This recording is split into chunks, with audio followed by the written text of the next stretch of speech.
Kapodra police સ્ટેશનના મર્ડરના ગુનામાં આજીવન સજાના 20 વર્ષથી પેરોલ જમ્પ આરોપીને ઓરિસ્સા કેન્દ્રપાડાથી ઝડપી પાડતી સુરત શહેર ક્રાઇમ બ્રાન્ચ. પોલીસ કમિશનર 9/19/2025 થી 30/7/2025 સુધી સુરત શહેરના જુદા જુદા પોલીસ સ્ટેશનમાં ભૂતકાળમાં બનેલ ગંભીર ગુનાઓમાં નાસ્તા ફરતા આરોપીઓને શોધી કાઢવા માટે સ્પેશિયલ ડ્રાઇવનું આયોજન કરવામાં આવ્યું હતું. કાપોદ્રા પોલીસ સ્ટેશનના મર્ડરના ગુનામાં આજીવન સજા ભોગવતો પેરોલ જમ્પ થયેલ 20 વર્ષથી નાસ્તો ફરતો આરોપી નિશામણી ચરણ શેટ્ટી, ઉંમર 57, હાલ રહેવાસી ગામ ડોસમંડા, તાલુકો માર્શાઘાઈ, જિલ્લો કેન્દ્રપાડા, ઓરિસ્સા નાઓને કેન્દ્રપાડાથી ઝડપી પાડવામાં આવ્યો છે.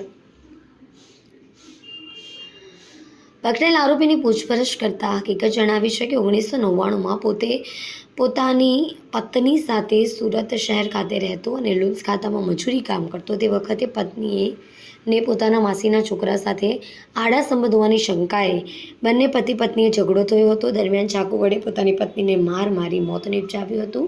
કાપોદ્રા પોલીસ સ્ટેશન ગુના રજિસ્ટર 314/1999 આઈપીસી કલમ 302 મુજબનો ગુનો રજીસ્ટર થયો હતો, જેમાં ધરપકડ થયેલ જે કેસ નામદાર કોર્ટમાં ચાલી જતા આજીવન કેદની સજા થયેલ વડોદરા મધ્યસ્થ જેલમાં હતો. પિતાજીના અવસાન વખતે વિધિ કરવા માટે નામદાર ગુજરાત હાઈકોર્ટમાં અરજી કરતા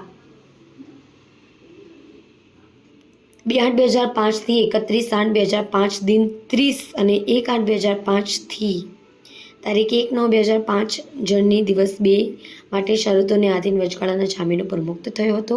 તારીખ 1/9/2005ના રોજ વડોદરા મધ્યસ્થ જેલ ખાતે હાજર થવાનું જણાયું, પરંતુ આજીવન સજા થયેલ હોવાથી હાજર થયો નથી અને પોલીસમાં પકડાઈ ન જાય તે રીતે ચોરી છુપેથી રહેતો અને નાસ્તો ફરતો દરમિયાન ઝડપાઈ ગયો હોવાની કબૂલાત કરી છે. 20 વર્ષથી પેરોલ જમ્પ આરોપીને પકડી વડોદરા મધ્યસ્થ જેલ ખાતે સોંપવા તજવીજ કરવામાં આવી છે.